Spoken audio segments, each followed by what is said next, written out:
Welcome to Raj news. మీ సిల్వేరి శ్రీశైలం. దేశ రాజకీయాలను ఒక కుదుపు కుదిపేస్తున్నటువంటి టెలిఫోన్ ట్యాపింగ్ కేసులో కొత్త మలుపులు తిరగబోతుంది. తాజాగా తెలంగాణ రాష్ట్ర పోలీసులు ఇన్వెస్టిగేషన్ కంప్లీట్ చేసి కోర్టుకు ఛార్జ్షీట్ కూడా సబ్మిట్ చేయడం జరిగింది. మరోపక్క మెదక్ పార్లమెంటు సభ్యులు రఘునందన్ రావు గారు చాలా సంచలనాత్మకమైనటువంటి వ్యాఖ్యలు చేశారు. టెలిఫోన్ ట్యాపింగ్ వ్యవహారంలో ఈడీ కేసు నమోదు చేసుకొని విచారణ కొనసాగిస్తుందనేటటువంటి అంశాన్ని స్పష్టం చేశారు. ఇప్పటి వరకు టెలిఫోన్ ట్యాపింగ్తో జరిగినటువంటి మనీ లాండరింగ్ కానీ ఇతర లావాదేవీలపై పూర్తి స్థాయిలో ఈడీ విచారణ కొనసాగించే అవకాశం ఉంది. ఒకవేళ ఈడీ సీరియస్గా ఈ కేసు విచారణగిన ప్రారంభిస్తే ఎవరెవరికి ఎంతెంత డబ్బు ముట్టింది అనేటటువంటి అంశంపై కూపీలాగే అవకాశం ఉంది. ఏది ఏమైనా ఇప్పటికే టెలిఫోన్ ట్యాపింగ్ కేసు అనేటటువంటిది భారతదేశ చరిత్రలో ఒక ల్యాండ్ మార్క్ కేసుగా పరిగణిస్తున్నారు. గతంలో ప్రభుత్వాలు వాళ్ళ దగ్గర ఉన్నటువంటి అధికారాలను దుర్వినియోగం చేసుకొని రైట్ టు ప్రైవసీకి విఘాతం కలిగే విధంగా, పౌర హక్కులకు విఘాతం కలిగే విధంగా చేసినటువంటి ఈ అనాగరిక చర్యపై విచారణ కొనసాగుతుంది అనేటటువంటి అంశాన్ని స్పష్టం చేశారు.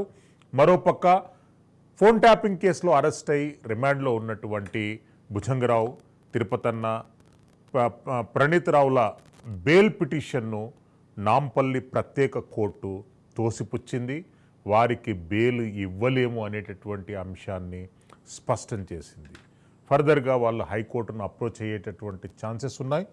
ఈరోజు స్పెషల్ డిబేట్లో టెలిఫోన్ ట్యాపింగ్ ఇప్పటివరకు ఉన్నటువంటి అప్డేట్స్పై మనకు డిబేట్ కొనసాగుతుంది. మనతో పాటు మిట్ట నరసయ్య గౌడ్ గారు, సీనియర్ కాంగ్రెస్ పార్టీ నాయకులు, మనకు లైవ్లో అందుబాటులో ఉంటారు. బండారు రామ్మోహన్ రావు గారు, సీనియర్ పొలిటికల్ అనలిస్ట్, మనకు లైవ్లో అందుబాటులో ఉంటారు. పొన్నం అనిల్ కుమార్ గారు, బీఆర్ఎస్ పార్టీ సీనియర్ నాయకులు, మనకు లైవ్లో అందుబాటులో ఉంటారు. బండారు రామ్మోహన్ రావు గారు, టెలిఫోన్ ట్యాపింగ్ కేసులో కొత్త కోణం అనేటటువంటి చూస్తున్నాం. తాజాగా ఈడీ కూడా కేసు నమోదు చేసుకొని విచారణ గావిస్తున్నట్టు స్పష్టమైంది. అసలు ఎలాంటి పరిణామాలు చోటు చేసుకునే అవకాశం ఉంది? శ్రీశైలం గారు, మీకు, నరేష్ గారికి, అట్లాగే మీ తరఫులో నమస్కారం. టెలిఫోన్ ట్యాపింగ్ ను ఓ రకంగా చెప్పాలంటే ప్రభుత్వం గూఢచర్యం తప్పుగా, ఏ ప్రభుత్వాలైనా గూఢచర్యలు చేస్తాయి, కానీ లీగల్ గా చేస్తాయి. కానీ ఇల్లీగల్ గా వ్యక్తుల మీద, సెలబ్రిటీస్ మీద, రాజకీయ కక్షపూర్తుడుగా రాజకీయ ప్రత్యర్థుల మీద తప్పు, మీద చేయడం తప్పు. అది జరిగింది ఇక్కడ. నేను మొదటి నుంచి నేను శ్రీశైలం గారిని చెప్తున్నా ఏంటంటే, తీగ లాగితే డొంకంత కదులుతుంది చెప్పి. ఇది మూల కారణం ఎవరు అంటే, అనాది మధ్యాలయం ఉండేవాడు, మూల కారకం ఉండేవాడు పద్యం ఉంది కదా, అట్లాగా ఈ మొత్తం సెంటర్ పాయింట్ ఎవరు అనేది తేలబోతున్నాను నేను. ఎందుకంటే ఈ మెల్లగా తీగరాగారు, మెల్లమెల్లగా అధికారులు అరెస్ట్ చేశారు, అధికారుల వాగ్దానాలు తీసుకుంటున్నారు. కీలకమైన అధికారి ప్రభాకర్ రావు గారు అక్కడి నుంచి రావాల్సినది, ఇది పోలీస్ పై అధికారిగా పనిచేసి ఇక్కడ ఈ మొత్తానికి మూలమైన ఆయన మనకు వేరే దేశం నుంచి రావాల్సినది. రెడ్ కార్నర్ నోటీసు ఇప్పటికి ఇష్యూ అయినా కూడా అది అమల్లోకి రావలేదు, ఇంకా వాటిని తెప్పించాల్సినది.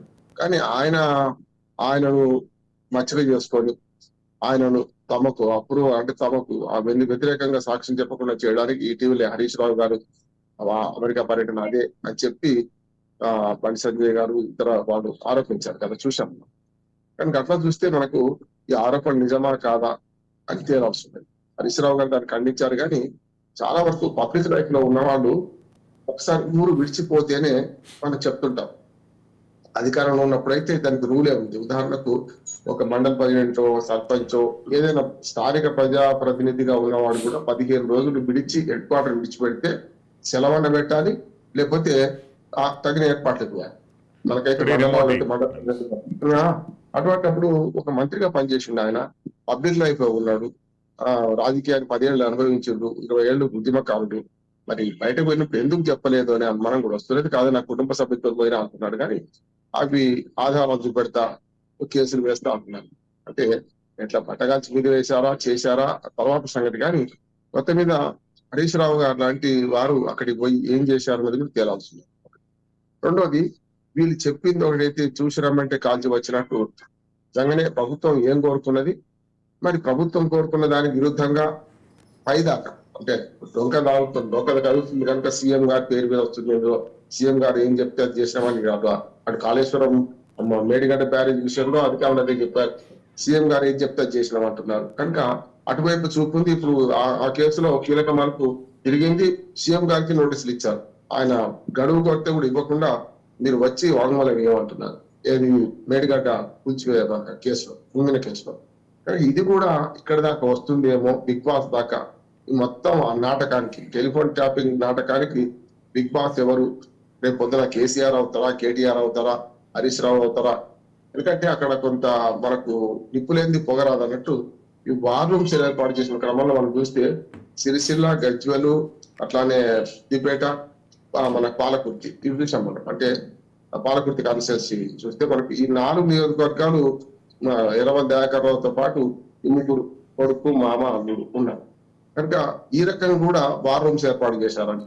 ముఖ్యంగా ఒక 750 కోట్ల నుంచి 1500 కోట్ల రూపాయల వరకు, అంటే ఇంక్లూడింగ్ 2 ఉప ఎన్నికలు కలుపుకుంటే ఈ వీటిలలో డబ్బు రవాణా పోలీస్ వాహనాలు జరిగిందని మనకు అర్థమవుతుంది. వాళ్ళు చెప్పారు కూడా, మునుగోడు ఎన్నికల్లో ఎవరెవరి డబ్బులు పట్టుకున్నాం, ఎంత పట్టుకున్నాం, ప్రత్యర్థులు డబ్బులు పట్టుకోవడానికి ఎంత ప్రయత్నం చేసినాం, దాంతోపాటు తమ పార్టీ అంటే ముఖ్యంగా బీఆర్ఎస్ పార్టీ నాయకులు సప్లై చేసిన డబ్బును పోలీసు వాహనాలు తీసుకెళ్లారు సేఫ్ గా.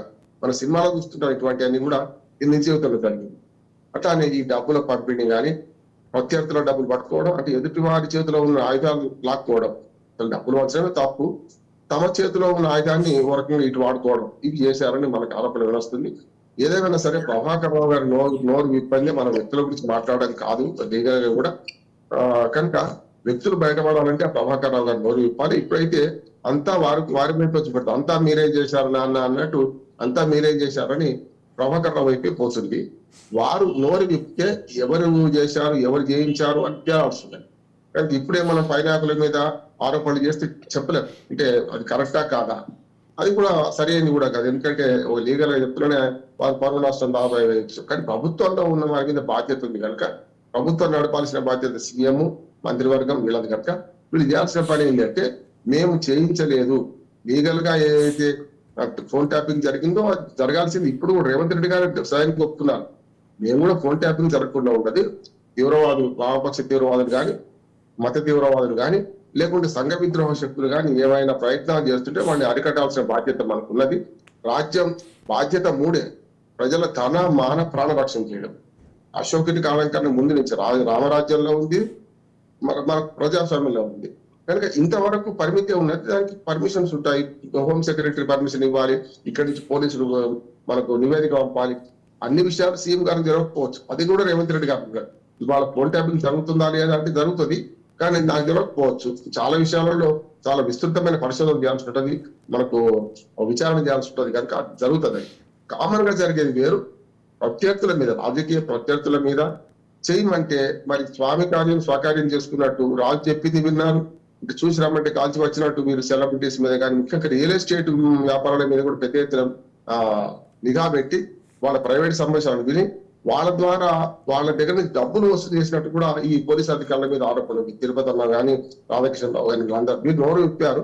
కానీ ఎంతసేపు వాళ్ళు ఏం చెప్తున్నారంటే, పైనుంచి ఆదేశాలు వస్తే మేము చేసినామంట. ఆ పైనుంచి ఆదేశాలు ఏంటి, బిగ్ బాస్ హౌస్ లో ఏం జరిగింది, ఎవరు చెప్పారు అని తేలవలసి ఉంది కనుక ఎట్టి పరిస్థితుల్లో ఈ ప్రభుత్వం చేయాల్సిన మొట్టమొదటి పని ప్రభాకర్ రావును తీసుకురావడం, ఇండియా తీసుకువచ్చి ఆయన ద్వారా ఆయన నిజాలు ఏం కలుపుతారో చూసి అప్పుడు దాని మీద చేస్తే బాగుంటది. రాజకీయ ఆరోపణలు నేను చేయదలుచుకోలే, కానీ ప్రభుత్వం బాధ్యత వహించాలి. ఎస్ రామ్మోహన్ రావు గారు, మళ్ళీ వస్తాను. నర్సయ్య గౌడ్ గారు, ఏంటి అసలుకు టోటల్గా టెలిఫోన్ ట్యాపింగ్ వ్యవహారంలో దోచిందెంత దాచిందెంత అనేటటువంటి అంశంపై ప్రశ్నలు కొనసాగుతున్నాయి. మీ దగ్గర ఉన్న అప్డేట్స్ ఏంటి? వాయిస్ క్లియర్ ఉందా? ఎస్ అండి, క్లియర్, కంటిన్యూ ప్లీజ్. ముందుగా మీకు ప్యానెల్లో ఉన్న పెద్దలకు వ్యూవర్స్ నమస్కారం. ఈరోజు ఈ డిబేట్ ఒక సంచలనం కాబోతుంది. ఎందుకంటే మీరు ఈ అంశం తీసుకున్న అంశము BRS party count down start అవుతున్నట్టే ఈ డిబేట్ తోటి.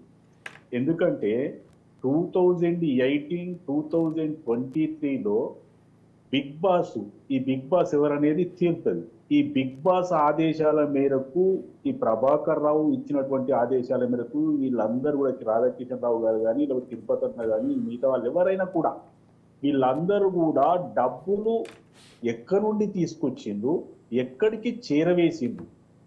ఈ వ్యాపారస్తుల దగ్గర కొల్లగొట్టిరా, లేకపోతే ఇంకెక్కడ కొల్లగొట్టిరు, ఏ సోర్స్ వచ్చింది, ఇవన్నీ కూడా తీసుకొని వాళ్ళు ఎక్కడికి తీసుకుపోయిన అనే విషయాన్ని తేట తెల్లం చేస్తా ఉంది. కాబట్టే ఈరోజు రఘునందన్ రావు గారు ఒక మాట చెప్పింది ఏంటంటే ఈడీ వచ్చే అవకాశం ఉంది అని.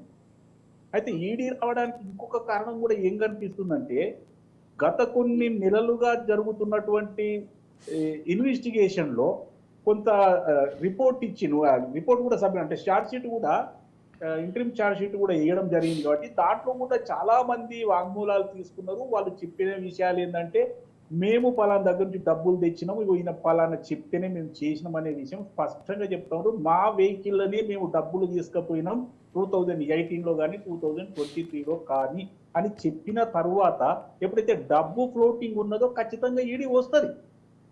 ఈడీ రావడము అని అంటే బీఆర్ఎస్ మూతపడమే అని దీని అర్థం. ఎందుకంటే దీంట్లో తప్పించుకోవడానికి వేరే మార్గమే లేదు. ఎందుకంటే భారతదేశ చరిత్రలో మొట్టమొదటిసారి సెంట్రల్ టెలిగ్రాఫ్ యాక్ట్ కింద నమోదైనటువంటి ఈ కేసు ఏదో చేసిన కేసు కాదు. ఏకంగా మనం రోజు మామూలుగా మాట్లాడుకునే ఫోన్లు ఎట్లయితే మాట్లాడుకుంటాం ఆ విధంగా మామూలుగా రోజు అందరిది చేసుకుంటా పోయాను. అన్ని పార్టీలదే, అంటే ప్రత్యర్థి పార్టీలదే కాకుండా సొంత పార్టీ నాయకులు ఎవరి మీదనైతే డౌట్ వస్తుందో, ఏ మహేందర్ రెడ్డి లాంటి వాళ్ళ మీద కానీ ఇంకా వేరే వాళ్ళ మీద కానీ, ఈ అందరి కూడా ట్యాపింగ్ చేసిరు. ఈ ట్యాపింగ్ లో మరో దారుణమైన కోణం ఏంటంటే, భార్య భర్తలు బిడ్డలు అందరిది కూడా చేసిండు. అంటే వాళ్ళు బెడ్రూమ్ లో ఏం మాట్లాడుకున్నారో కూడా వినే పరిస్థితికి ఇంత దిగజారిపోయినటువంటి బీఆర్ఎస్ ప్రభుత్వాన్ని ఆ దేవుడు కూడా కాపాడే పరిస్థితి లేదు.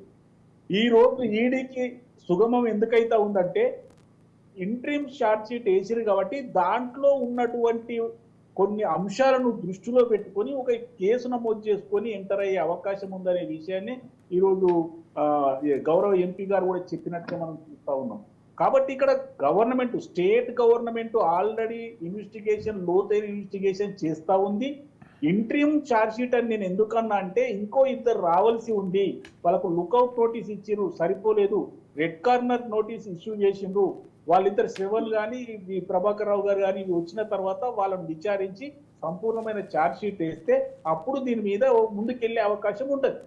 కాబట్టి ఇక్కడ రేవంత్ రెడ్డి గారి ప్రభుత్వం కూడా, అంటే కాంగ్రెస్ ప్రభుత్వం కూడా చాలా కీన్ గా అబ్జర్వ్ చేస్తా ఉంది. ఒక ముఖ్యమైన మాట చెప్పిండ్రు రేవంత్ రెడ్డి గారు, ఇన్వెస్టిగేషన్ పరంగానే పోవాలి తప్ప పొలిటికల్ టర్మ్ తీసుకోకు, నేను అందులో కలుగ చేసుకోను, నేనేమి చెప్పను అని కూడా చెప్పిండు. మీరు ఆ బేసిక్ ఫ్యాక్ట్స్ తీసుకొని అందులో ఏం జరిగినాయి అనే దాని మీద మాత్రమే మీరు ఇన్వెస్టిగేషన్ చేయండి. దీంట్లో తన పర అనే భేదం లేదు.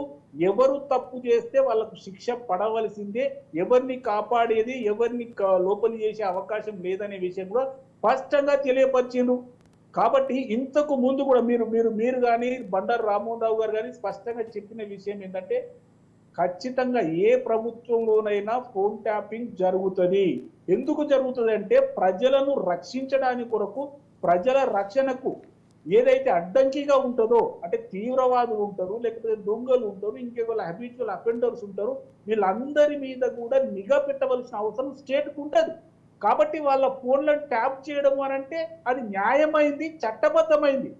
కానీ ప్రత్యర్థుల మీద, రియల్ ఎస్టేట్ వ్యాపారుల మీద, లేకపోతే జ్యువెలర్స్ మీద, ఇంకొకరి మీద మీకు ఇష్టం వచ్చిన వాళ్ళందరి మీద కనుక మీరు ట్యాప్ చేయడము అని అంటే వాళ్ళ వ్యక్తిగత స్వేచ్ఛను హరించినట్టే, వాళ్ళ జీవితాల్లోకి మీకు చొరబడ్డట్టే. కాబట్టి ఖచ్చితంగా బీఆర్ఎస్ గవర్నమెంట్ లో ఉన్నటువంటి పెద్ద తలకాయ, ఈ పెద్ద తలకాయకు ఆల్రెడీ ఒక నోటీస్ వచ్చింది, ఇంకో నోటీసు రాబోతా ఉంది. ఎందుకంటే ఇక్కడ పీసీ ఘోష్ కూడా పూర్తిగా విచారణ చేస్తా ఉన్నారు. దాదాపుగా అదే అవకాశం కనిపిస్తా ఉంది. కాబట్టి దీంట్లో కూడా ఖచ్చితంగా కార్నర్ అయ్యే అవకాశం ఉంది. ఏ రకంగా కూడా హరీష్ రావు గారు తప్పి ఎక్కడో దొంగచాటుగా పోయి అమెరికాలో ప్రభాకర్ రావు గారితో శ్రవణ్ తోటో మాట్లాడి మీరు ఏం చెప్పొద్దని మతలబు చేసినా ఇది దాగేది కాదు. ఎందుకంటే ఆల్రెడీ టెక్నికల్ ఎవిడెన్స్ కానీ లేకపోతే ఫిజికల్ ఎవిడెన్స్ కానీ కొంత దొరికింది. ఇన్వెస్టిగేషన్ లో రాధాకిషన్ రావు గారు ఉన్నది ఉన్నట్టు కుండ బద్దలు కొట్టినట్టుగా చెప్తుండ్రు. ఇదంతా మాకేం సంబంధం అండి, మాకేం అవసరం ఉంటది, ప్రభాకర్ రావు గారు చెప్తే మేము చేసినాము, ప్రభాకర్ రావు వచ్చి ఏం చెప్పాలి, నేను పెద్ద తలకాయ చెప్తేనే లేకపోతే చిన్న తలకాయ చెప్తేనో చేసినా అని ఆయన చెప్పవలసి ఉంటది. అంటే అప్పుడు ఆటోమేటిక్ గా కార్నర్ అయ్యే అవకాశం ఉంది. ఒక్కటి మాత్రం స్పష్టంగా చెప్పదలుచుకునేదంటే, ఈ రోజు జరిగినటువంటి కీలక పరిణామాన్ని చూస్తే టిఆర్ఎస్ పార్టీ అధోగతి పాలే, అది అంటే మూతబడే అవకాశం కూడా స్పష్టంగా కనిపిస్తా ఉంది. ఎందుకంటే ముఖ్యమైన నాయకులంతా ఎవరైతే దీనికి పాల్పడ్డారో వాళ్ళందరికీ కూడా తాకిదులు వచ్చే అవకాశం ఉంది. ఆ తర్వాత దోషులుగా చేస్తే శిక్ష పడే అవకాశం ఉంది. కాబట్టి బిఆర్ఎస్ కు మనుగడ లేకపోవచ్చు అని నేను అనుకుంటా ఉన్నా. ఖచ్చితంగా అంటే టిఆర్ఎస్ పార్టీ భౌతవం ఏంటనేటటువంటిది అనిల్ కుమార్ గారిని అడిగి తెలుసుకుందాం. అనిల్ కుమార్ గారు, ఏంటి బీఆర్ఎస్ పార్టీ భవితవ్యం శూన్యం అని చెప్పి జోష్యం చెప్తున్నారు, ఏంటి ప్రణాళికలు? నిన్న ఫామ్ హౌస్లో కేసీఆర్ గారు సుదీర్ఘమైనటువంటి మంతనాలు, రిటైర్డ్ జడ్జిలతో, లీగల్ ఎక్స్పర్ట్స్తో దినం మొత్తం ఒక చర్చ జరిగినట్టు మనకు వార్తలు ఉన్నాయి. అనిల్ కుమార్ గారు ఎట్లా స్పందిస్తారు దీనిపైన? సార్, టిఆర్ఎస్ పార్టీకి ఇట్లాంటి పుకార్లు, గాసిప్స్ రావడం ఇది కొత్త ఏం కాదు. ఉద్యమ పార్టీ ఉంటుందా అన్నారు, వాళ్లకు ఒక్క సీటు కూడా లేదన్నారు, 2 సీట్లతో తెలంగాణ రాష్ట్రం తెస్తుందా అన్నారు. ఇట్లాంటి మాటలు మాకు కొత్త ఏం కాదు, మా అధినేతకు మరీ కొత్త కాదు. అధినేత బక్క చచ్చినోడు తెలంగాణ రాష్ట్రాన్ని తెస్తారా అన్నారు. ఆయన కేసీఆర్ అనే పదం ఎప్పుడైతే 2001లో తాను ప్రారంభించిండో, తెలంగాణ రాష్ట్రం అనే పదం ఆయన నోటి నుండి వచ్చిన నాటి నుండి తనను మట్టుపెట్టి బొందబెట్టే ప్రయత్నమే ఆనాటి కుటిల సీమాంధ్ర రాజకీయ నాయకుడి నుండి ఇక్కడ ఉన్న తెలంగాణ పేరుకే తెలంగాణ రాష్ట్రంలో ఉండి ఆ సీమాంధ్ర నాయకులకు అడుగులకు మడుగులొచ్చే నాయకులే ఇప్పటికి కూడా ఉన్నారు. మీ ఇప్పుడు ఉన్న పెద్దలిద్దరికి కూడా తెలుసు. అనిల్ కుమార్ గారు ఇక్కడ ఎంతమంది ప్యానల్ ఉన్నారో ఇన్క్లూడింగ్ మీ అందరు తెలంగాణ ఉద్యమంలో పనిచేసిన వాళ్ళమే. ఇంకా ఆ క్రీమ్ కాదండి, ఆగండి, ఇంకా ఆ క్రీమ్ను, ఇంకా ఆ ఫ్రేమ్ను ఎన్ని సంవత్సరాలు బీఆర్ఎస్ పార్టీ ఉపయోగించుకుంటా చెప్పండి? మీరు ప్రజల మ్యాండేట్కు విరుద్ధంగా, అంటే మీరు సున్నితమైనటువంటి అంశాన్ని తీసుకొచ్చారు. రాష్ట్రాన్ని ఏర్పాటులో కేసీఆర్ పాత్ర కీలకమైంది. ఇక్కడ ఉన్న వాళ్ళు ఎవరు దాన్ని కామెంట్ చేయరు. ఈవెన్ రేవంత్ రెడ్డి గారు కూడా కామెంట్ చేయలేదు దాని మీద. అటువంటప్పుడు ఇంకెన్ని రోజులు ఆ క్రీమ్ను మీరు కంటిన్యూ చేస్తారు? సార్, క్రీమ్ ను కంటిన్యూ చేసేది ఏం లేదు. ఎవరు అవునన్నా కాదన్నా తెలంగాణ రాష్ట్రం సాధించడంలో కేసీఆర్ గారి పాత్ర మరవలేంది. ఇప్పుడు ఆ టాపిక్ కాదుగా, ఆ టాపిక్ పక్కన పెట్టండి. కేసీఆర్ ఏదో ఆయన ఏదో తప్పు చేసిందని, లేకపోతే ఆయన జైల్లో పెడతారని, లేకపోతే ఇంకేదో చేస్తారని ఈ మాటలు వింటూనే ఉన్నాం సార్. రాష్ట్రం ఇప్పుడు కేసీఆర్ గారు ముఖ్యమంత్రిగా తన అంటే మా పార్టీకి సంబంధించిన వ్యవహారం ముగిసి ఈరోజు కాంగ్రెస్ పార్టీ అధికారంలోకి వచ్చి ఎన్ని రోజులైంది, ఇప్పటి వరకు ఎలాంటి చర్యలు ఎందుకు తీసుకోలే? వాళ్ళు జల్లెడ బట్టి వెతికినా గానీ, జల్లెడ అంటే దొడ్డు జల్లెడ కాదు సార్, ఆ సన్నపు జల్లెడ బట్టి వెతికినా గానీ వీళ్లకు కేసీఆర్ గారి పైన ఎలాంటి ఆరోపణలు చేయడానికి లాస్ట్కి ఏం దొరకక చిట్ట చివరిగా ప్రతి ముఖ్యమంత్రి, ప్రతి అధికార పార్టీలో ఉన్నటువంటి ప్రతి అధికారి వాళ్ళ యొక్క విచక్షణ అధికారులను వారి చేసే పనులను ఇలా భూతత్వంలో పెట్టి వాళ్ళు ఏదో తప్పుడు పనిగా భావిస్తా ఉన్నారు.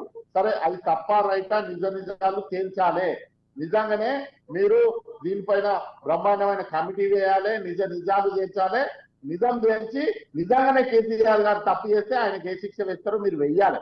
అంతేగాని ఉత్తగా అసలు ఏ ప్రూవ్ కాదు, ఏం లేదు. కేసీఆర్ గారిని మాట్లాడు, తద్వారా వాళ్ళు ఏదో పబ్బం గడుపుకునే ప్రయత్నమే తప్ప గతంలో కేసీఆర్ గారిని 100 మాట్లాడరు, ఏ ఒక్కటి కూడా ప్రూఫ్ కాలే. ఇది కూడా చెప్తున్నాం, ఈ విషయంలో కూడా కేసీఆర్ గారు పూర్తి స్థాయిగా స్వచ్ఛని పాలవలే బయటకు వస్తారు తప్ప ఎన్ని ఆరోపణలు చేసినా తనకు ఎలాంటి ఇబ్బంది లేదు. ఆయన ప్రశాంతంగా ఉన్నారు. ఇప్పుడు ఇన్ని రోజులు పాలన వ్యవస్థలో ఫుల్ బిజీ ఉండే, ప్రజలు కొన్ని రోజులు రెస్ట్ తీసుకోమని అన్నారు కాబట్టి ప్రశాంతంగా ఉన్నారు. మళ్ళీ ఆలోచన చేస్తున్నారు తెలంగాణ రాష్ట్ర ప్రజలకు ఎక్కడ ఇబ్బంది జరుగుతుంది, ఎక్కడ ఈ రాష్ట్ర ప్రభుత్వం ఎలాంటి నిర్ణయాలు తీసుకొని వారి అధికారాన్ని ఉపయోగించి రాష్ట్ర ప్రజలకు ఎక్కడెక్కడ ఇబ్బంది చేస్తారో అవన్నీ రేపు మనం ప్రతిపక్షంలో ఉండి తప్పకుండా వేలెత్తి చూపుతాం. వాటిని ప్రజలకు అందించాల్సిందిగా రిక్వెస్ట్ చేస్తాం, లేని పక్షంలో మళ్ళీ యుద్ధం చేస్తాం. అన్నిట్లో కూడా బ్రహ్మాండంగా అప్పటి టిఆర్ఎస్ పార్టీ ఇప్పటి బిఆర్ఎస్ పార్టీకి ఉద్యమం కొత్త కాదు. తెలంగాణ రాష్ట్ర ప్రజల ఆకాంక్షలు, ప్రజల కోరికలు, ప్రజల యొక్క అవసరాలు తెలిసిన ఏకైక వ్యక్తి కేసీఆర్ గారు. దీన్ని కాదని చెప్పండి. ఇప్పుడు రామ్మోహన్ రావు సార్ గారు కానీ, నరసింహ గౌడ్ సార్ కానీ తెలంగాణ రాష్ట్ర ప్రజల ఆకాంక్షలు, కోరికలు, వాళ్ళ యొక్క ప్రతి అవసరము కేసీఆర్ గారికి తెలుసా తెలియదా? వీళ్ళని చెప్పండి. లేదు ఆయనకి ఏమాత్రం అవగాహన లేదంటే నేను ఇమ్మీడియట్గా ట్విట్ అయిపోతా, నాకు తప్పైందని చెప్పిపోతా. ఇక్కడి రాష్ట్ర ప్రజలకు అనుగుణంగా, వాళ్ళ అవసరాలకు అనుగుణంగా, వారి కోరికలకు అనుగుణంగా ఆలోచన విధానాన్ని చేసి వారి ఇష్టానికి అనుగుణంగా ముందుకు ప్రభుత్వాన్ని తీసుకుపోయిన వ్యక్తి కేసీఆర్ గారండి. ఈ చిన్న చిన్న గాసిప్స్ పట్టుకొని చిన్న చిన్న ఆలోచనలు ఎక్కడ తప్పు దొరకపోతే ఏదో తప్పు దొరకబట్టే ప్రయత్నంలో అధికార పక్షం ఉంటే దాన్ని కూడా ఇట్లాంటి పెద్దలందరూ కూడా ఇదే తడువుగా ఆయన దోషి చేసే ప్రయత్నం దయచేసి మానుకోండి. కేసీఆర్ గారు అపర మేధావి, మనందరినీ కలుపుకొని మన రాష్ట్రాన్ని సాధికారం చేసిన ఒక వ్యక్తి.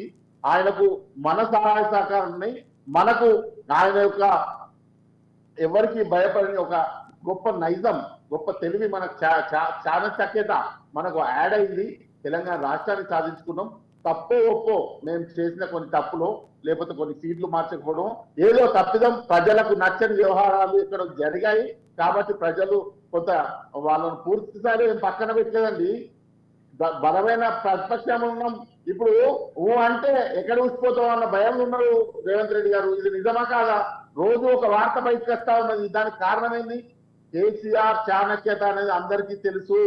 ఆయన ఎప్పుడు ఏం చేస్తాడో అన్న భయంలో ఉన్నాడు. అధికార పార్టీ ఏమన్నా తక్కువ లేరండి. నేనేమన్నా కేసీఆర్ గారి పైన ఒక మాట అనే ముందు దయచేసి ఆలోచించాలి, పునరాలోచించాలి. ఇవాళ రేవంత్ రెడ్డికి ఇప్పుడు అర్థమవుతుందండి. ముఖ్యమంత్రి కాగానే ఆయన ఇదే మొట్టమొదటిసారి ముఖ్యమంత్రి కాబట్టి కేసీఆర్ ఇచ్చేసిండు అధ్యక్షుడు అని మాట్లాడింది కదా.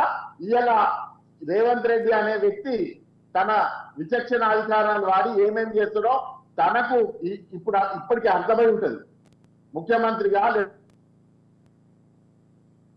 ఎస్ బండారు రామ్మోహన్ రావు గారు,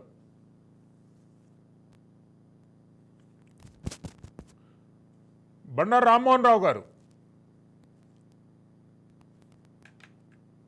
బండారు రామ్మోహన్ రావు గారు, కెన్ యూ హియర్ మీ?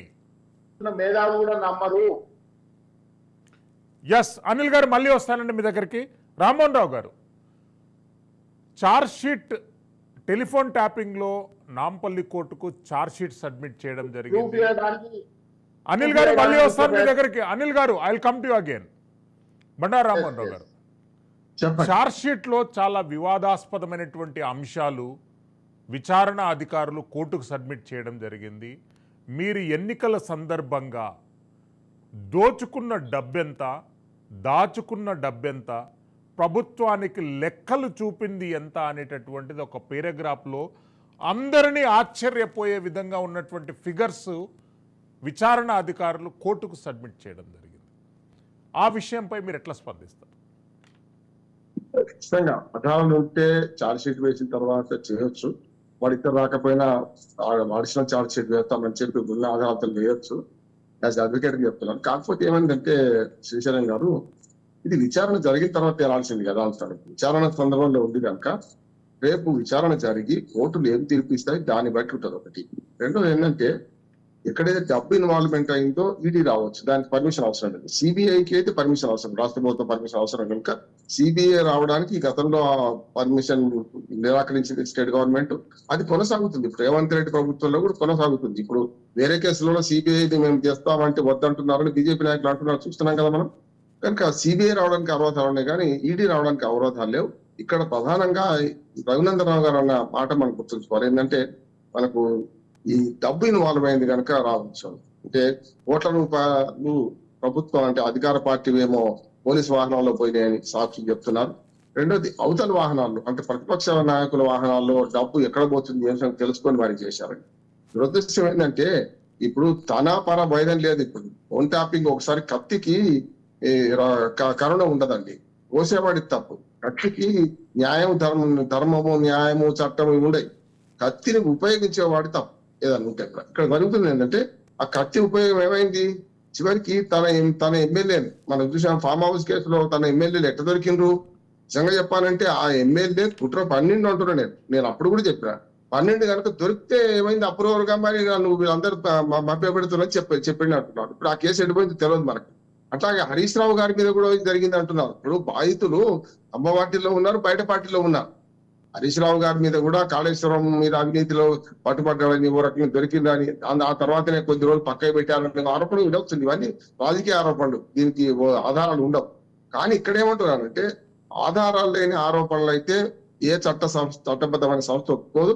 ఆధారాలతోనే కోర్టుకు నిరూపించాల్సింది. మనం ఎన్ని మాట్లాడుకున్నా, మీడియా ట్రయల్ ఎన్ని చేసినా చివరికి కోర్టులో నిరూపించుకోవాల్సింది కదా నిర్దోషి ఎవరు దోషి ఎవరు అని.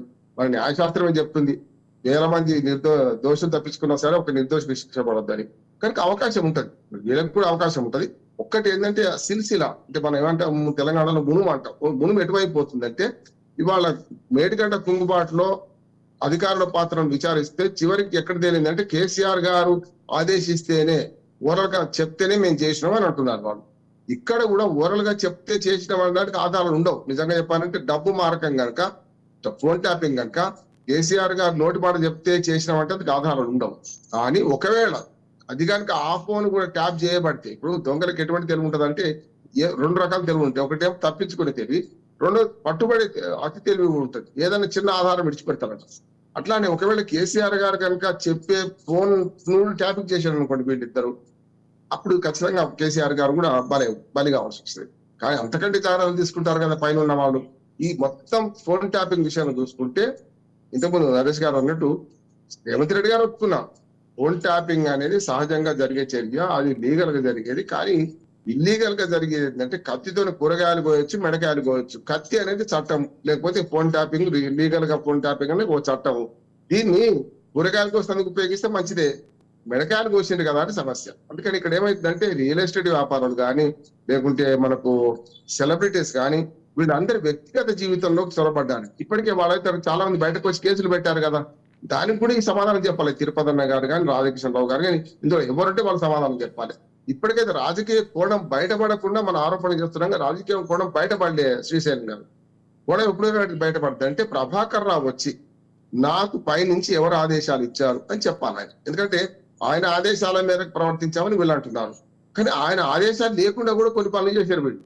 నేను చెప్పాను కదా మొదటి నుంచి కూడా చూసి రమ్మంటే కాల్చి వచ్చినట్టు కొన్ని ప్రభుత్వం నిర్దేశిస్తుంది. రాజకీయంగా కూడా గూఢచర్యం అంటే రాజకీయంగా కూడా చేసేది. నేను మొదటి చెప్తుంటాను శ్రీశైలం గారు, మనకు రామరాజ్యంలో కూడా ఒక గూఢచర్యం చేసే వాళ్ళు ఏం చేసిండ్రు, చాకల ఆయన మాటలు విని తీసుకొచ్చి చెప్పిండ్రు. అది కూడా గూఢచర్యమే.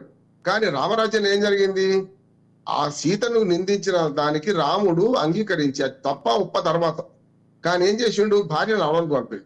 అది ధర్మరాజ్యం అంటున్నారు, రామరాజ్యం. ఇక్కడ ఏమైంది అంటే దాన్ని ఉపయోగించుకొని తప్పులు కూడా చేసి ఉంటారు అంటున్నాను.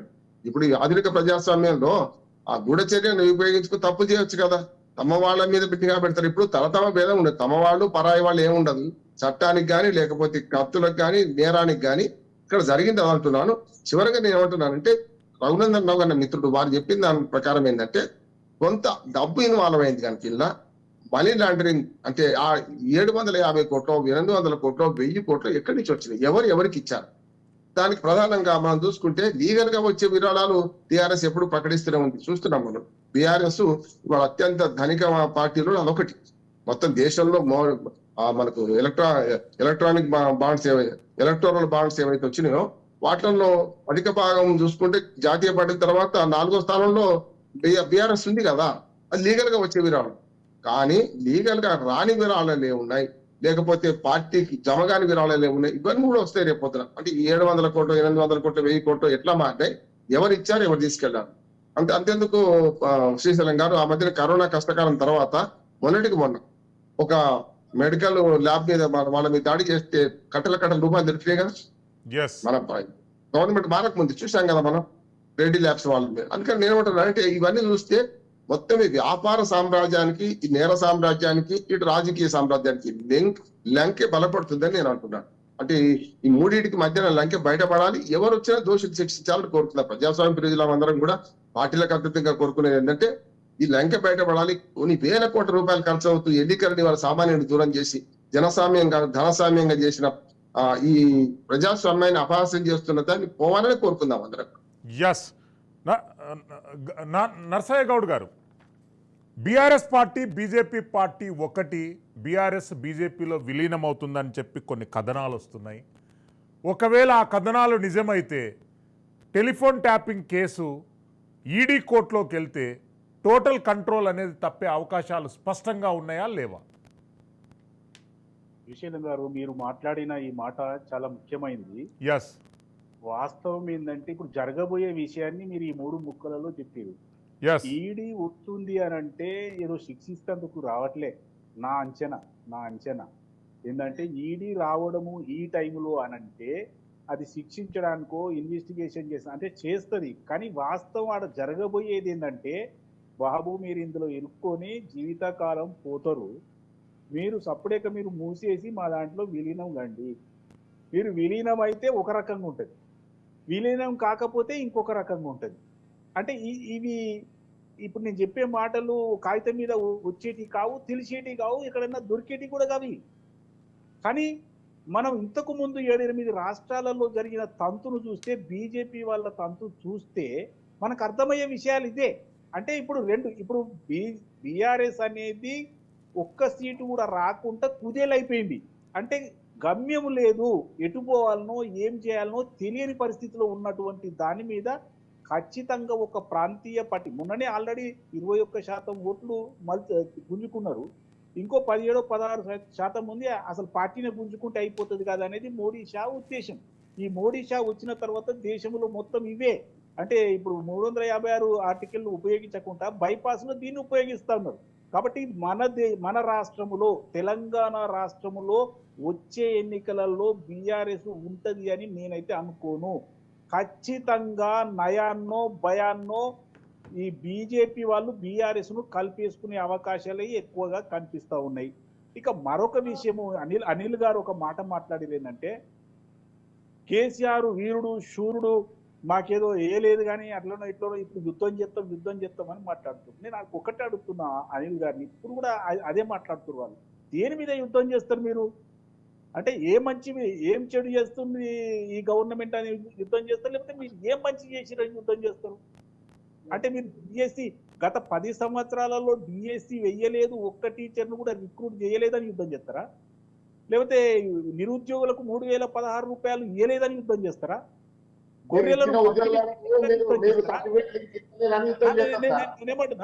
గొర్రెలను పంపిణీ చేయలేదని యుద్ధం చేస్తారా? లేకపోతే దళితులకు 3 ఎకరాల భూమి ఇవ్వలేదని యుద్ధం చేస్తారా? ఏమని యుద్ధం చేస్తారు? అంటే అందరికీ అన్యాయం చేసినటువంటి కేసీఆర్ మీద ఎవరికి కూడా కొంచెం దయ కనికరం లేదని మొన్నటి ఎన్నికలలో తెలిసిపోయింది కదా. ఏ మాత్రం కేసీఆర్ అనే ఫ్యాక్టర్ మిత్రమా, కేసీఆర్ అనే ఫ్యాక్టరు ఈ దానితోటి ఈడీ తోటి రాజకీయంగా సమాప్తం కాబోతా ఉంది. ఒకసారి ప్రజలు నర్సయ్య గౌడ్ గారు, ఒకవేళ ఈడీ ఎంట్రీ అవుతే బీజేపీ బీఆర్ఎస్ మిలాఖత్ అయినాయి అనుకోండి, అప్పుడు స్టేట్ గవర్నమెంట్ ఇన్వెస్టిగేషన్ అనేటటువంటిది రోల్ 0 అవుతుంది. మరి మీరు ఎట్లా స్వాగతిస్తున్నారు దీన్ని? సార్ నేను ఏమంటున్నా, ఈడీ వచ్చేది స్టేట్ గవర్నమెంట్ ఇన్వెస్టిగేషన్ 0 చేయలేదు సార్. ఎందుకంటే ఆల్రెడీ ఇన్వెస్టిగేషన్ చాలా దూరం వచ్చింది, already interim charge sheet already file చేసిరు, దాన్ని కాదని లేదు కదా. వీళ్ళ యాంగిల్ ఏంటంటే, ఈ డబ్బులు ఎక్కడి నుండి వచ్చినాయి, ఎక్కడికి పోయినాయి, అసలు దీన్ని లెక్కలో చూపించిరా లేదా, ఇదే వాళ్ళు చేసేది. దీన్ని అడ్డం పెట్టుకొని వీళ్ళను సాధించి వాళ్ళతో కలుపుకునే అవకాశం ఉందే తప్పితే స్టేట్ గవర్నమెంట్ యొక్క విచారణను వీళ్ళు ఏం చేసే అవకాశం అయితే లేదు.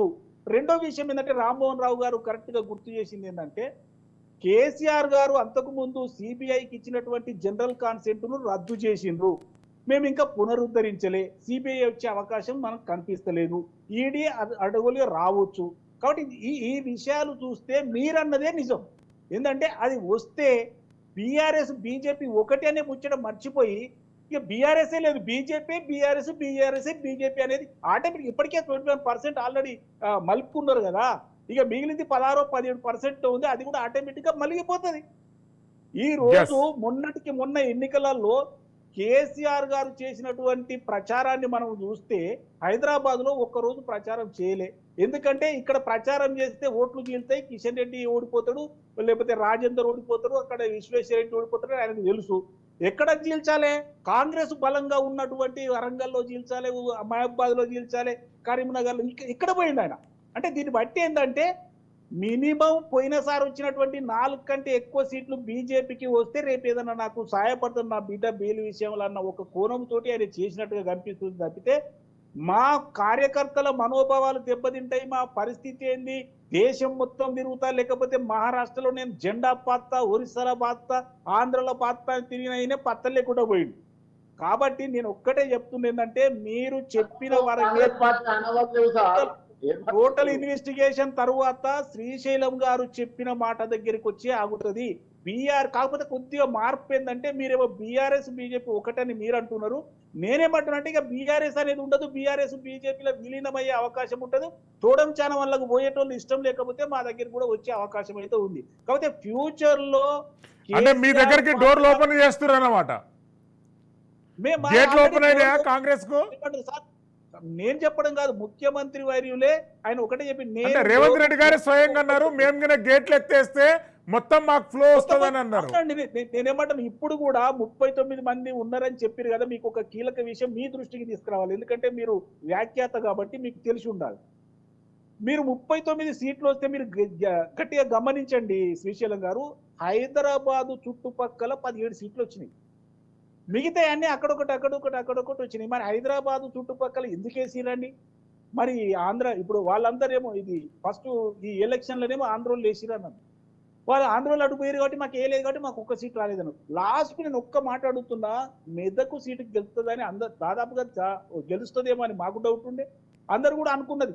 అది కూడా 2వ ప్లేస్ 3వ ప్లేస్ పోయిందంటే ఇక ఎక్కడున్నది? హరీష్ రావు అక్కడే ఉంటాడు, కేసీఆర్ అక్కడే ఉంటారు, వాళ్ళ కంచుకోటలు ఇనుప కంచెలు అన్ని ఉన్న చోటనే మీకు దిక్కు దశ లేకుండా పోయింది. ఈ కేసులో ఇరుక్కున్నటువంటి కేసీఆర్ గారు ఈయన కోర్టు చుట్టూ తిరగడానికి తప్పితే దేనికి పనికిరాడు. ఇక పార్టీ ఇక పార్టీ పేరు చెప్పుకొని పార్టీ కార్యాలయాల పేరు చెప్పుకొని అన్ని దిక్కుల మండల స్థాయిలో కూడా జాగలు ఆక్రమించుకున్నారు. హైదరాబాద్ లో సెంట్రల్ ఆఫీస్ ఉంటుంది, తర్వాత స్టేట్ ఇంకొక ఆఫీస్ కూడా తీసుకున్నారు. దాని విషయాలు చాలా ఉన్నాయి. బట్ నేను ఒక్కటే అంటున్నా ఏంటంటే కేసీఆర్ గారికి ఒక్క విషయం అయితే స్పష్టంగా తెలుసు. అనిల్ గారు చెప్పిన దాంట్లో ఒక్క విషయంతో నేను ఏకీభవిస్తుంది ఏంటంటే కేసీఆర్ గారికి తెలివితేటలు ఉన్నాయి కానీ ప్రజలకు ఉపయోగపడే తెలివితేటలు కావు, వాళ్ళ కుటుంబానికి ఉపయోగపడే తెలివితేటలు, ఆస్తులు. అనిల్ గారు ఎల్ నరసింహారెడ్డి కమిషన్ ముందు కేసీఆర్ గారు 15th లోపు ఆయన రాతపూర్వకమైనటువంటి జవాబునివ్వాలి. ఏంటి ప్లాన్ ఆఫ్ యాక్షన్ ఏంటి బీఆర్ఎస్ పార్టీది? ప్లాన్ ఆఫ్ యాక్షన్ ఏముంది సార్, మీరు కేంద్రంలో ఉన్నటువంటి Bharatiya Janata party alias NDA ప్రభుత్వం ద్వారా వచ్చే వాళ్ళ సొత్తులుగా వచ్చే ఈడీ అయినా ఇక్కడ రాష్ట్ర ప్రభుత్వంలో ఇక నేను ఆ చర్చ పోదలుచుకోలే. అంటే కాదండి, మీరు మా డిస్కషన్ మీరు ఫాలో కానట్టుంది. మేము కూడా ఈడీకి వెళ్తే నష్టము, స్టేట్ గవర్నమెంట్ ఇన్వెస్టిగేషన్ అయితేనే అది ఫేర్ అండ్ ఫ్రాంక్ ఇన్వెస్టిగేషన్ కొనసాగుతుంది అనేటటువంటిది నాది నరసయ్య గౌడ్ గారి అభిమతం. సార్ స్టేట్ గవర్నమెంట్ ఇన్వెస్ట్మెంట్ ఇప్పటిదాకా నెలలుగా ఎందుకు డిలే చేస్తున్నారు? వీళ్ళకి ఎందుకు అంటే కేసీఆర్ గారు తప్పు దొరకకనా లేకపోతే ఏదన్నా 69 మంది స్టేట్మెంట్లు నమోదైందండి. 69 మంది స్టేట్మెంట్లలో 42 మంది కేసీఆర్ గారి పేరు డైరెక్ట్ గా ప్రస్తావించారు. చార్జ్షీట్ కాపీ మీకు పంపిస్తాను, చదువుకోండి. పంపించండి. ఈ రాష్ట్ర ప్రభుత్వానికి దమ్ముంటే కేసీఆర్ ను దోషిగా ఎంచాలి, మీ దగ్గర ఏం ఆధారం ఉన్నాయో బయట పెట్టాలి. ఏందనుకుంటారు సార్, కేసీఆర్ గారు ఒక ఉద్యమ నాయకుడే కాదు, పరిపాలనా దక్షకుడు. ఈ రోజు భారతదేశంలో ఆయన లాంటి గొప్ప పరిపాలనా దక్షుడు ఎక్కడ లేరు. మీరు ఏమనుకుంటారు? ఇలా బ్రహ్మాండమైన ప్రజలకు అనుగుణంగా ఉన్నటువంటి అనేక పథకాలు తీసేసిన వ్యక్తి. భారతదేశమే కాదు ప్రపంచమే అబ్బురపడి తెలంగాణ రాష్ట్రం వైపు చూసింది. ఆయనను వేలెత్తి చూపించి నాయకులు మాట్లాడితే పార్టీ పరిస్థితి ఎవరు లేరు. ఏమనుకుంటారు? కేసీఆర్ గారిని వాళ్ళు వీడియోస్ అంటే ఈయన దమ్ముంటే ఎందుకు అరెస్ట్ చేయాలి? ఇప్పటిదాకా ఎందుకు దేనికి భయపడుతుంది రేవంత్ రెడ్డి? పెద్ద దొంగ. ఆయన ఇంకో కేసీఆర్ అనే నైతిక హక్కుగా కేసీఆర్ అనే పదం నోట్లో నుండి మాట్లాడే ప్లీజ్ రాష్ట్ర ముఖ్యమంత్రి గారిపై అటువంటి వ్యాఖ్యలు మేము మాట్లాడకూడదు. మీరు కూడా దాన్ని విత్డ్రా చేసుకోవాలి ప్లీజ్. స్టేట్ గవర్నమెంట్, రాష్ట్ర ముఖ్యమంత్రి రేవంత్ రెడ్డి గారు వ్యక్తిగతంగా మీరు కామెంట్ చేయడం రైట్ మీకు లేదు. Please no, I don't allow you to derogatory comment on chief minister. అనవసరమైన మాటలనే మాట్లాడలేదు. లేదండి నేను అలౌ చేయనండి. రాష్ట్ర ముఖ్యమంత్రి పైన డెరిగేటరీ కామెంట్స్ చేయకూడదు. మా అభిమాన నాయకులు తప్పిదం పడితే ఇలాంటి ఆదరణ నేనెందుకు పడుతా లైవ్ ఇప్పటికీ మీరు ఇలాంటి ఇష్టమైనట్టు మాట్లాడితే ఎవరు పడుతుంది సార్? అస్సలు పడడానికి సిద్ధంగా లేదు. మీకు సార్ రాష్ట్ర ప్రభుత్వం మీ చేతిలో ఉంది, మీరు ఏం చర్యలు తీసుకున్నాక మా పరిణామంలో ఉంటుంది. మీరు చర్యలు తీసుకునేది లేదు, చర్చ జరిపేది లేదు, అసలు ఎంక్వైరీ చేసేది లేదు. ఉత్తరం బెదిరించుడు, మీ బెదిరింపులకు పిట్టకూతలకు ఎవరు భయపడదు సార్? భయపడే పార్టీ కాదు టీఆర్ఎస్ పార్టీ, ఇప్పుడు బీఆర్ఎస్ పార్టీ. భయపడే వ్యక్తిగా కేసీఆర్. కేంద్ర ప్రభుత్వాన్ని ఎదురెట్టి పోరాడిన వీరుడు కేసీఆర్. ఇవాళ బీజేపీ పార్టీకి వాళ్ళతో ఏకీభవించిన మనిషిని మంచాలను నచ్చని పదాన్ని నచ్చని అని చెప్పిన గొప్ప నాయకుడు కేసీఆర్, గొప్ప సీఎం కేసీఆర్. అలాంటి ఇష్టం సార్. అవును, రాష్ట్ర ప్రభుత్వం మీ చేస్తుంది. మీరు పూర్తి స్థాయి నిజాన్ని చేయని ఇష్టం ఆయన నేను లేకపోతే ఆయన కుటుంబాన్ని చేసుకుంటాడు. కుటుంబాన్ని చేసుకుంటాడు అయితే గిట్టుంటుంది ఆ రాష్ట్రం. ఇవాళ ఎవరు చేసుకుంటున్నారు కుటుంబానికి చెప్పన్నా? చరిత్ర చర్చలు పక్కన పట్టించే ఆలోచన నాకు లేదు. దయచేసి నేను ఎవరిని అనుకోలేదు, నేను ఎవరిని కూడా అభివృద్ధిపరచాలను అనాలందించలేదు. కానీ కేసీఆర్ గారిని అనుకుంటూ ఆలోచించుకోవాలి. 100% మీరు రాష్ట్ర ప్రభుత్వంలో ఉన్నారు. మీకు దమ్ము ధైర్యం ఉంటే నిజ ఎలాంటి మాట్లాడితే పడడానికి ఎవరు సిద్ధంగా లేరు. కేసీఆర్ గారికి నీరాభిమానులతో తెలంగాణ రాష్ట్రంతో తెలంగాణ రాష్ట్రం కేసీఆర్ పదంతో పెనవెత్తబెట్టి ఇష్టం మాట్లాడుతూ పడంతా. దయచేసి కేసీఆర్ గారికి అంటే మాత్రం పడేది లేదు.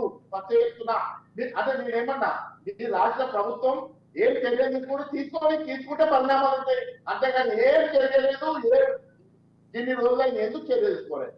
మొత్తం కేసీఆర్ గారిని మరి ఇప్పటి వరకు ఎలాంటి చర్యలు తీసుకోలేదు. ముచ్చట ఎప్పుడు బెదిరిస్తుడు. మీరు పిట్టకూతలకు బెదిరింపులకు భయపడతారా కేసీఆర్?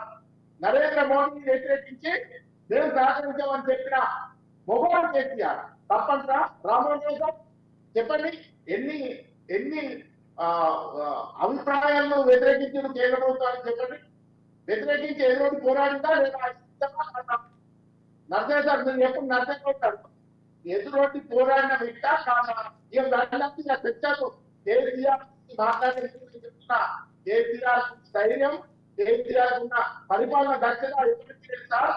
రేవంత్ రెడ్డి గారట ఈయన మొత్తము కేసీఆర్ జైలు పెడతారా? అవుతుందా? అన్నితోటి ఏం సార్? అన్ని ఉత్తమాలు కాదు.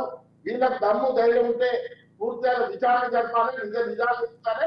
ఏం చెప్తారో చూసుకుంటాం మేము. అన్ని చావు నోట్లో తలపెట్టి కేసీఆర్ తన ప్రాణం పెట్టి కేసీఆర్ ఖర్చులో తెలంగాణ ఖర్చులో అన్న వ్యక్తి కేసీఆర్. ఢిల్లీకి ఈ పిట్టకూతలకు పెడతారు కేసీఆర్. భయపడే ఆలోచన. అనిల్ గారు మళ్ళీ వస్తాను. రామ్మోహన్ రావు గారు, టోటల్ వ్యవహారంలో బీఆర్ఎస్ పార్టీ ఒక డిఫెన్స్ మూడ్లో కనిపిస్తుంది. ఎంపీ ఎన్నికలలో వాళ్ళు ఊహించని విధంగా రిజల్ట్స్ రావడం, అదేవిధంగా ఘోష్ కమిషన్ కానివ్వండి, ఎల్ నరసింహారెడ్డి గారి కమిషన్ కానివ్వండి, వ్యతిరేకంగా పూర్తి ఆధారాలు సేకరించుకొని విచారణ గావిస్తున్నారు. ఏంటి అసలు పరిణామాలు ఎట్లుండబోతాయి? సామాజికంగా రాజకీయంగా చూస్తే శ్రీశైలం గారు కొన్నిసార్లు నూతిల వాటి అనేది రాళ్ళు పడుతుంటారు. రెండోది కూడా ఏమవుతుందంటే శ్రీశ్రీ గారు కొటేషన్ అవుతుంది అంటే, నిప్పులు చిమ్ముట్టు ఎదికేరితే నిబిడాచర్యంతో మీరే రక్తం కక్కుతూ నేల కుడితే నిర్దాక్షణ్యంగా మీరే అంటారు. ఇప్పుడు కూడా ఒక ట్రెండ్ కొనసాగుతున్నప్పుడు ఏమైందంటే వరుసగా అవే ఫలితాలు వస్తుంటాయి. వాళ్ళు జరుగుతుంటాయి. కనుక పరస్పరం పార్టీలు ఆరోపించుకుంటూ నేను దాన్ని గమనిస్తున్నాను. టిఆర్ఎస్ ఉండదు ఇంకా ముందు. అది కరెక్ట్ కాదండి. గతంలో కాంగ్రెస్ పని ఖతం అన్నాడు కేసీఆర్, అయిందా? బీజేపీ పని ఖతం అన్నాడు, అయిందా? బండేవాడు గండేవాడు అని అయిందా? నేను ఏమంటున్నానంటే రాజకీయంగా కొంచెం పలుకుబడి బాగా పెరిగినప్పుడు, లేకపోతే ప్రజల ఆదరణ పెరిగినప్పుడు, కొంచెం అహంకారం తలకెత్తినప్పుడు రాజకీయ నాయకులు ఈ మాట మాట్లాడుతారు. ఎవరైనా సరే, ఒక్కరు నేను కేసీఆర్ నో లేకపోతే ఎవరైనా అనలేదు. కానీ విచారణ, నేను న్యాయవాదిని చెప్తున్నాను, చాలా వరకు ఏమవుతుంది శ్రీశైలం గారు, బండారావు గారు మీ వీడియో ఆఫ్ అయిందండి, కొద్దిగా ఆన్ చేసుకోండి ప్లీజ్. నత్త నడక నడుస్తున్నాయి విచారణ, నత్త నడక నడుస్తున్నాయి. ఎట్లా అంటే, ఉదాహరణకు రేవంత్ రెడ్డి గారు 50 లక్షల రూపాయలు ఎక్కడి నుంచి వచ్చినాయి? ఇప్పటికి ఎవరైనా పసిగట్టినరా, తేల్చిండ్రా? ఎన్నేళ్ళు అయింది? ఓటుకు నోటు కేసు జరిగి ఎన్నేళ్ళు అయింది? ఇప్పటిదాకా టీఆర్ఎస్ ప్రభుత్వం, ఇప్పుడు 6 నెలల నుంచి కాంగ్రెస్ ప్రభుత్వం వచ్చింది. కనుక ఆ 50 లక్షలు ఎక్కడి నుంచి వచ్చినాయి పట్టుకోలేకపోయినాయి కదా ఇప్పటిదాకా. 50 లక్షలు ఇచ్చింది నిజమే, తీసుకుంది నిజమే, వీడియోలోనే సాక్ష్యాలు ఉన్నాయి. కానీ స్టీఫెన్సన్ కు ఎవరిచ్చారు ఈ డబ్బులు? మరి ఇచ్చేటప్పుడు రేవంత్ రెడ్డి గారు ఇష్టప్పుడు పట్టుకున్నప్పుడు ఎవరు అక్కడి నుంచి వచ్చిన డబ్బులు పట్టుకున్నారా? ఇప్పుడు 750 కోట్ల సంగతి కూడా ఇట్టే అయితే అంటున్నాడు. ఇంకొక 10 ఏళ్ళు నడుస్తుంది విచారణ ఇట్లా జరిగితే. కనుక వేగవంతం కావాలంటే ఈడీ వస్తుందా, లేకపోతే ఇంకోటి వస్తుందా, రావాల్సిన అవసరం ఉంది. వేగవంతం కావాలి విచారణ. లేకపోతే అనవసరంగా ఆరోపణలు ఎదుర్కొంటున్న వారు మనసు విశ్వకు గురవుతారు, చేసే వాళ్ళే ఆనందపడవచ్చు. కనుక విచారణ పూర్తి కావాలంటే కొంత వేగంగా ఈ విచారణ జరగాలని కోరుకుంటున్నాను. ఒకటి. రెండోది ఏంటంటే, ఈ డబ్బుల గురించి ఏదైతే వచ్చిందో ఈడీ రావడానికి అవకాశాలు ఎక్కువ ఉన్నాయి. ఈడీ వస్తే ఒక మాట, ఈడీ రాకపోతే ఒక మాట పార్టీలు మాట్లాడుతున్నాయి. ఈడీ వస్తేనేమో రేపు పొద్దున విచారణ జాప్యం చేయడానికి, ఈడీ రాకపోతేనేమో చూసిండ్రా వాళ్ళు ఈడీ పంపుతలేరు, రేపు పొద్దున వీళ్ళు వాళ్ళు ఒకటి అని చెప్పి. అందుకని కాంగ్రెస్, బీజేపీ, బీఆర్ఎస్ ఎవరికి ఏ టీం ఏం కాదండి. మొదటి నుంచి అన్ని వేదికలను చెప్తున్నాను, ఏ టీంలు బి టీంలు ఈ సర్వసంగ పరిత్యాగం కాదు. వీళ్ళు పార్టీలు పెట్టుకున్నారు కదా, తమ పార్టీని మొత్తం చేసుకోలేదు. కాకపోతే రాజకీయాల్లో ఆత్మహత్యలు ఉంటాయి కానీ హత్యలు ఉండవు. పార్టీ కూడా కొన్నిసార్లు పోతుంది. ఉదాహరణ తెలుగుదేశం పార్టీ తెలంగాణ లేకుండా పోయింది. ఎందుకు పోయింది? ఒక రకంగా పుట్టుకూసి అంటారు, ఆత్మహత్య చేసుకుంటారు. రకంగా చెప్పాలంటే ఆనాడు రెడ్డి కళ్ళ సిద్ధాంతం కానీ, రకరకాల తెలంగాణ రైతులకు విరుద్ధంగా మాట్లాడుకుంటూ కూడా సన్నాయి నొక్కడం కానీ తెలవలు పోయింది. వాళ్ళ తెలంగాణ వాదాన్ని గట్టిగా బలంగా వ్యక్తిగతున్న బీఆర్ఎస్ పార్టీ వాళ్ళ ఈ స్థితికి రావడానికి స్వయంకృత అపరాధం అంటున్నాడు. అనిల్ గారు ఒప్పుకోకపోయినా ఉద్యమకారులు మనంతా గుర్తించాల్సింది ఏంటంటే, తప్పులు చేస్తే తెలంగాణ ప్రజలు సహించరు, ఎప్పుడు ధిక్కార స్థానాలు వినిపిస్తారు. అది ఎవరైనా సరే, దేవుడైనా సరే. ఎందుకంటే పోతనామాత్యుడు ఒక మాట చెప్పిన స్థానం, భాగవతాన్ని అంకితం ఏంటి, రాజుకు వ్యతిరేకంగా మాట్లాడుతూ ఏమన్నారాయన?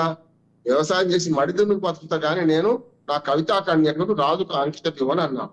అటువంటి సమాజం నుంచి వచ్చిన తెలంగాణ సాయుధ రైతాంగ పోరాటం ఏంటి, తెలంగాణ తొలిదేశ ఉద్యమం, మలిదేశ ఉద్యమం అయితే ఇవన్నీ మనం చూసినాం కదా. శ్రీశైలం గారు, మీరు ఉద్యమకారులే. అందుకని నేను ఒక మాట అంటున్నాను, వెంటనే వీలైనంత తొందరగా రాజకీయంగా అస్త్రాలుగా వాడుకోకండి. ఫోన్ ట్యాపింగ్ విషయం నిగ్గు తెచ్చాలి. మేడిగడ్డ కుంగడానికి అవసరమైన సాంకేతిక పరిజ్ఞానమా, లేకపోతే ఎవరు ఎక్కడ చేశారు, కేసీఆర్ వైపు అన్ని దారులు ఇటే వస్తున్నాయి అనుకుంటే ఏం చేశారని బయటపడాలి. ప్రజలకు వాస్తవాలు తెలవాలని నేను అంటున్నాను. వాస్తవాలు తెలవకుండా రాజకీయ ఆరోపణలు చేస్తే ఒక పార్టీ మునిగిపోద్దానే. ఎప్పుడు మునిగిపోదు, ఏ పార్టీ ఎప్పుడు మునిగిపోదు. మునిగిపోతే తనంతలకు తానే మునిగిపోవాల్సిందే కానీ ప్రజలు ముంచరు. ప్రజలు అర్థం చేసుకుంటారు. ఓటేసి ఉంచుతారా తెలుస్తారు కానీ పార్టీలు పోయినాయి, అయిపోయింది దీని పని అంటానికి అది వీలు లేదని నేను అంటున్నాను. గతంలో కాంగ్రెస్ పార్టీ గురించి నేను ఎప్పుడు చెప్తాను, కాంగ్రెస్ గడ్డి అని మాకు వైఆర్ బామ సాంకేతిక నామం. వాళ్ళు ఉంటే తెల్లటి పూలు ఉంటాయి గ్రామాల్లో, దాన్ని కాంగ్రెస్ గడ్డి అంటారు అందరూ కూడా. అంటే ఏంది, కాంగ్రెస్ చావులేంది గరక లాంటిది అని అంటాం. వాళ్ళు ఇది కూడా అంటున్నాను, తెలంగాణ వాదము చావులేంది, తెలంగాణ వాదం ఉన్నన్ని రోజులు తెలంగాణ వాదాన్ని కాపాడుకుంటూ అన్ని పార్టీల మనుగడ సాగించాల్సి వస్తుంది. కొంచెం ఎక్కువ ఒకటి తక్కువ, ఓరు ఛాంపియన్ కావచ్చు, ఓరేమో వీక్ కావచ్చు.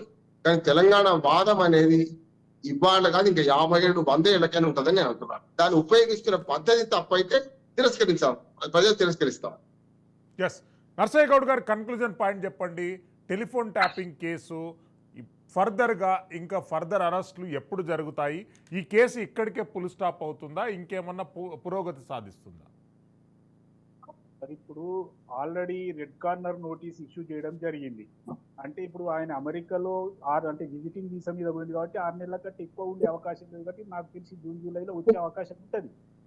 కాబట్టి ఆయన అంటే ఇక్కడ ఏం తెలుసుకోవాలంటే, ఇక్కడ అవసరం ఏముంది, అతి కీలకమైన విషయం ఏంటంటే, ఈ కింద ఎవరినైతే అరెస్ట్ చేసి కిషన్ రావు కానీ లేకపోతే మిగతా వాళ్ళందరినీ అరెస్ట్ చేసి ఇన్వెస్టిగేషన్ చేస్తే వాళ్ళు ఏం చెప్తున్నారు అంటే, అధినాయకుడు అంటే ప్రభాకర్ రావు గారు చెప్పిన దాని ప్రకారం, కేసీఆర్ గారు చెప్పిన దాని ప్రకారం మేము చేసినాము అని వాళ్ళు చెప్తా ఉన్నారు.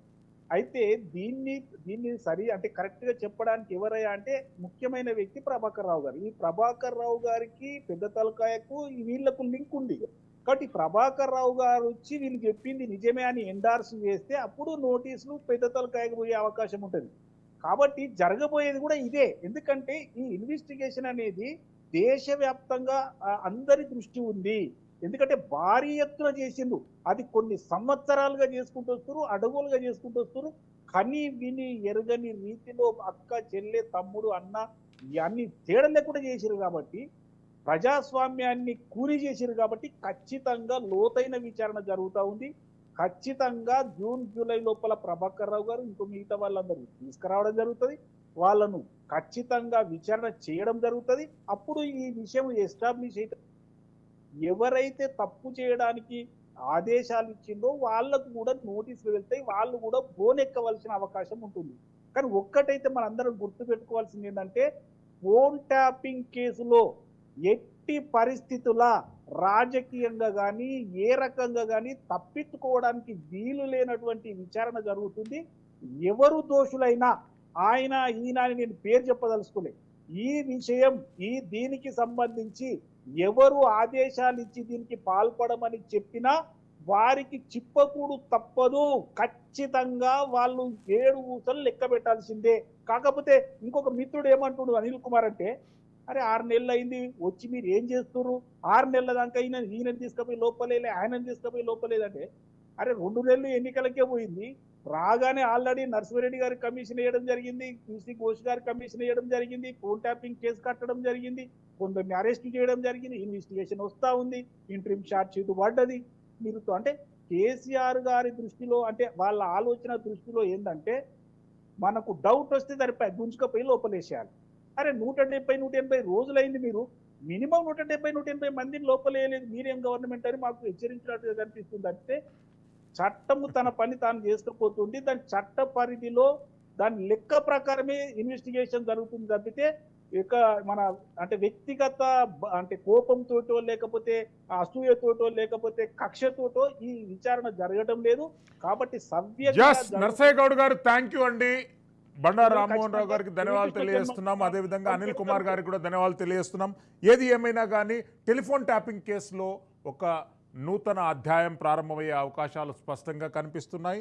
ఈడీ కేంద్ర విచారణ సంస్థలు టెలిఫోన్ ట్యాపింగ్ కేసును సీరియస్గా తీసుకునేటటువంటి అవకాశాలు స్పష్టంగా కనిపిస్తున్నాయి. భవిష్యత్తులో బీఆర్ఎస్ పార్టీకి చెందినటువంటి ఎంతమంది నాయకులు ఈ రాడార్లో వస్తారు అనేటటువంటి అంశాన్ని వేటి చూడాలి. మరోపక్క గౌరవ న్యాయస్థానం చాలా ఛార్జ్షీట్లో ఉన్నటువంటి అంశాల పైన సీరియస్గా రియాక్ట్ అయ్యింది. ఈ అంశాలు ఎలా ఇన్వెస్టిగేషన్ కొనసాగుతాయో వేచి చూడవలసిన అవసరం ఉంది. రాజ్ న్యూస్ స్పెషల్ డిబేట్లో పాల్గొన్న వక్తలందరికీ ధన్యవాదాలు తెలియజేస్తున్నాము. Keep watching Raj news. Silveri Srisailam for Raj news.